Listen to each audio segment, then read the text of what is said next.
Another text question says, if all religions claim to be truth, then how can Christianity make that claim and think that it is correct?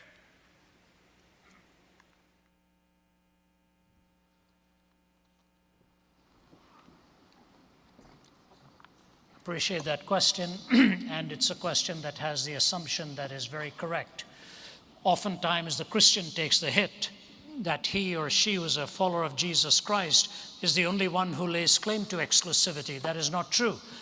Gautama Buddha was born a Hindu, and he renounced two of the fundamental doctrines of Hinduism, the authority of the Vedas and the caste system. He could not accept those two, went on his own journey in search of enlightenment, and came, of course, with the Four Noble Truths and the Eightfold Path and the ultimate extinguishing of desire in his nirvanic pursuit. So he turned his belief away from the religion of his birth in order to find a different answer.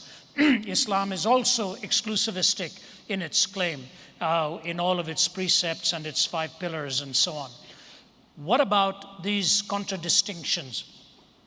The first thing we need to know is there are distinctions, there are fundamental differences. At best, there are superficial similarities. I often hear the question posed wrongly. They'll say, aren't all religions fundamentally the same and superficially different? No, they are fundamentally different, and at best they are superficially similar. What are the fundamental claims, for example? In Buddhism, the goal is to extinguish hunger, extinguish desire. I remember talking to the first woman monk who was from Thailand to be ordained into the Buddhist priesthood.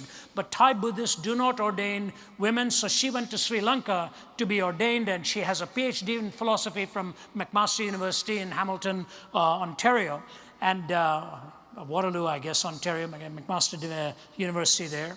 Got her PhD in philosophy, and she gave me the first interview. We chatted for well over an hour, one-on-one, and I sort of angled into some questions because I didn't want to be too discourteous. And one of the things I said to her is, I hear you're married. And she said, yes. I said, you have children? She said, yes. I said, but you're living in a temple by yourself? She said, yes. I said, do you not see your children? She started crying. She said, I have a car. I said, you have a car? She said, yeah. I said, okay. So she drove herself because she can't allow a man to drive her, she said, so she has to drive herself. And she says, every evening at the end of the day, I try and meet up with one of my children. She said, this is the hardest part of my life. I said, so you are on the journey to extinguishing the desire to be with your children. Is that right? Is that a fair assessment? She kept quiet. And then I said this. I said, the Dalai Lama has as his primary pursuit now the freedom of Tibet. She said, that's right. I said, why does he desire that? She looked at me and she said, we try not to get into these philosophical questions. Let's just say that he chooses to.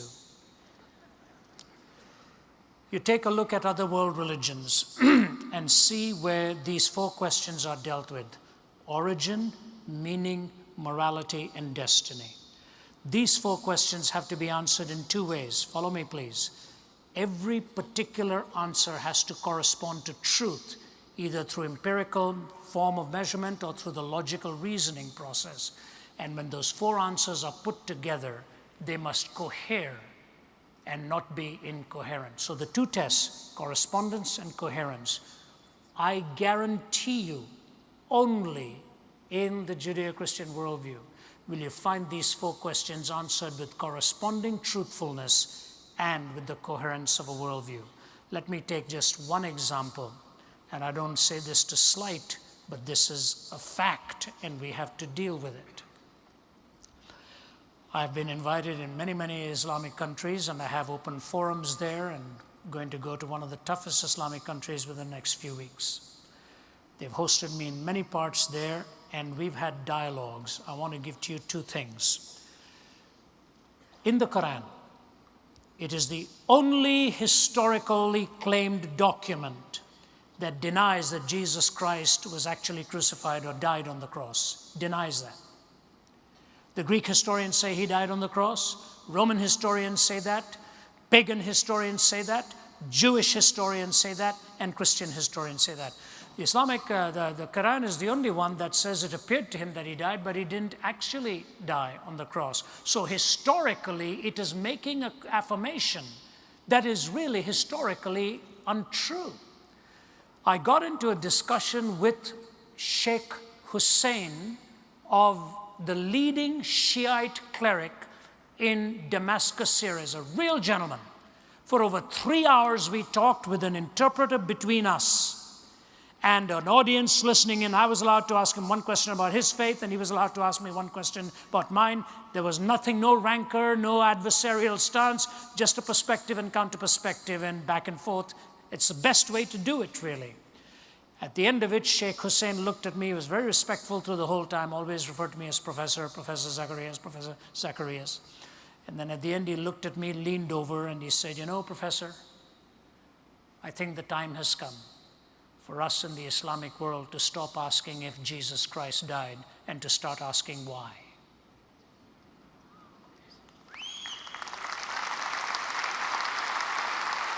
I said to him, "May I quote you on that, sir?"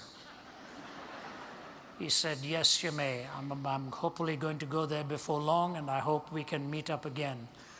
Origin, meaning, morality, and destiny. The Judeo-Christian worldview is not the only one that claims exclusivity, but it's the only one that takes those 4 questions with corresponding answers that are truthful and coherent answers that stand the test of time. And the ultimate answer of the resurrection from the dead that gives you hope and meaning. I see we have one more question left, and that's the sign here. I'll be happy to take that. I just want to add something to that very, very quickly, because the question comes also in this fashion. Have you studied all the religions in the world in order for you to know that your religion is right? Could it not be possible that you have missed something? Now, that sounds like a very daunting question, but it's really not that difficult to deal with, because all the worldviews in existence, all the worldviews that exist can actually be grouped at the very basic level.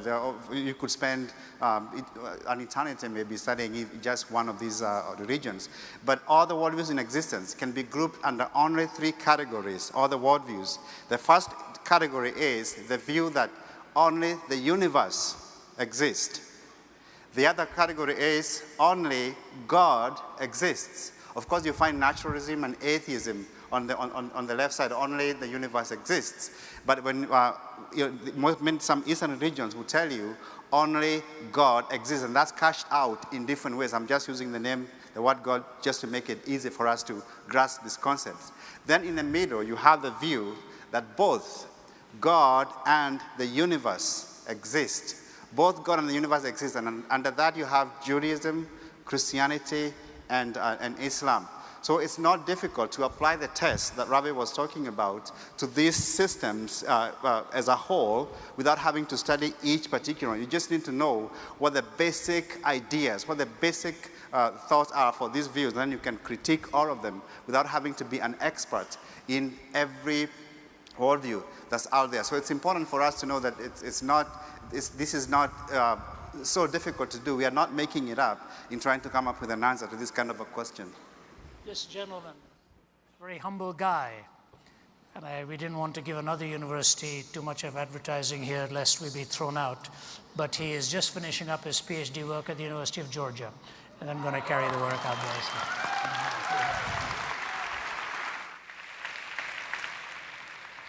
All right, we do have time for one more question. I'm sorry for those of you who have been standing so long in line, but we need to move on. But let me invite you to come to the tables out front afterwards to continue the conversation.